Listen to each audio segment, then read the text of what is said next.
Okay, we now know how all the menu items piece together as ordered pairs. So, working off my chart here in part A, we've got 8 and 0.85 as an ordered pair we can use.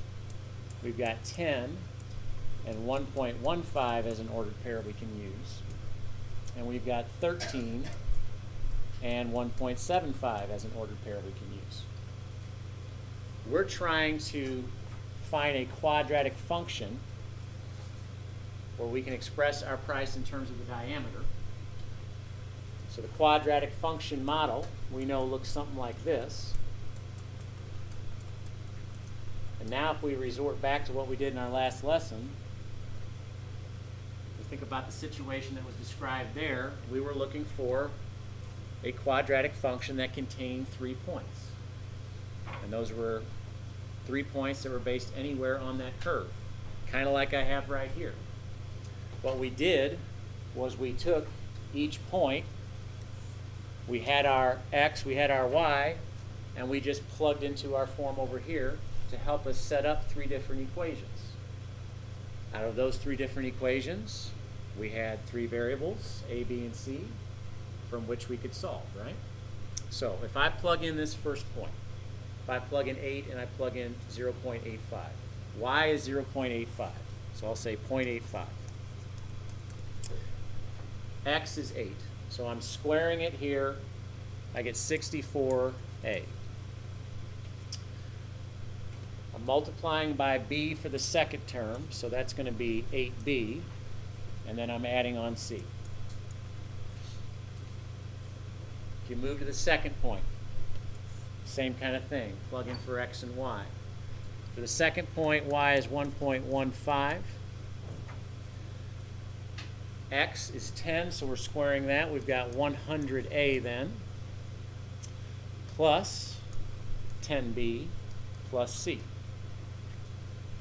Third point, y is 1.75.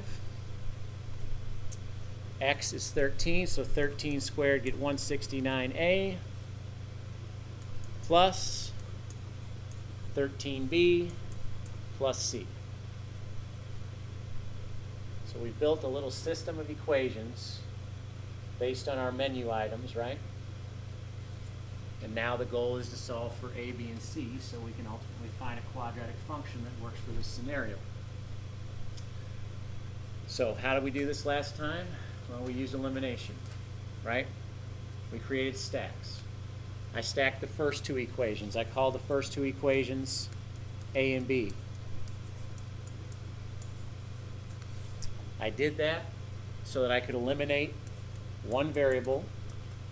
The variable we chose that was easiest to eliminate was c. So if I stack a and b,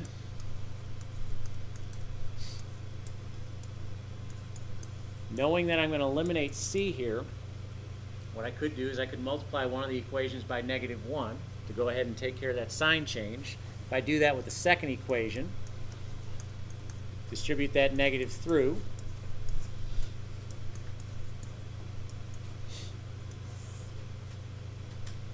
now as I add through, c's are canceling out. 0.85 minus 1.15 is going to be negative 0.30.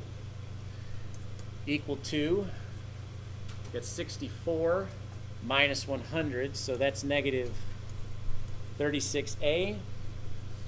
And your b's combine here to give us a negative 2b.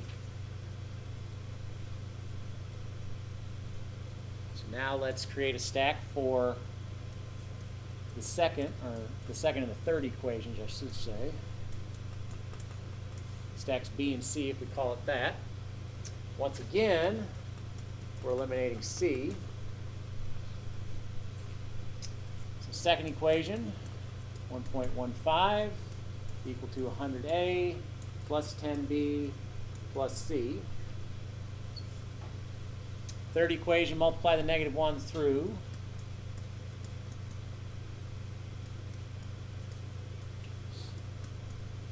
So just changing signs here. As you add through, 1.15 minus 1.75 get negative 0.60 equal to 100 minus 169, we've got negative 69a. Combine your b's, negative 3b, c's cancel. So we do this now to create a couple of new equations to play with, from which we can stack those. So if I stack those, I'll just bring this guy up here. Got negative 0.30 equal to that negative 36a minus 2b. Don't know about you guys, but probably makes sense to eliminate the b's here. That'd be simplest. At least as simple as it's going to be. To eliminate the b's, it makes sense to multiply the top equation by 2, bottom by 3, but we do need to create a sign difference somehow, so we'll create a sign difference on the second one, multiplying by negative 3. Distributing that 2 through the top, we've got 2 times 0.60, so that's negative 1.20, equal to 2 times negative 69, that's negative 138a, 2 times negative 3b, that's negative 6b. Multiply negative 3 through the bottom equation here, we've got, that'd be positive 0.90, equal to, negative times negative, so positive be 3 times 36 be 108a, and negative 3 times negative 2b, that'd be positive 6b. Now we're able to cancel the b's. So b's disappear. What are we left with? We are left with negative 0.30 over here and negative 30a right here. Now as you divide that negative 30 over, we could create a fraction out of this, but ultimately we are working in terms of dollars and cents, right, for where we're going. So if this works out to be a nice clean decimal, we could use that nice clean decimal, which it does, right? What's that work out to be? Should be 0.01, right? So A is 0.01. And as we now know, once we get one variable, we go back to, in this case I'd go back to one of these two equations right here, plug in for my variable A to get my variable B. So I'm going to need to create some room here. Take this guy out.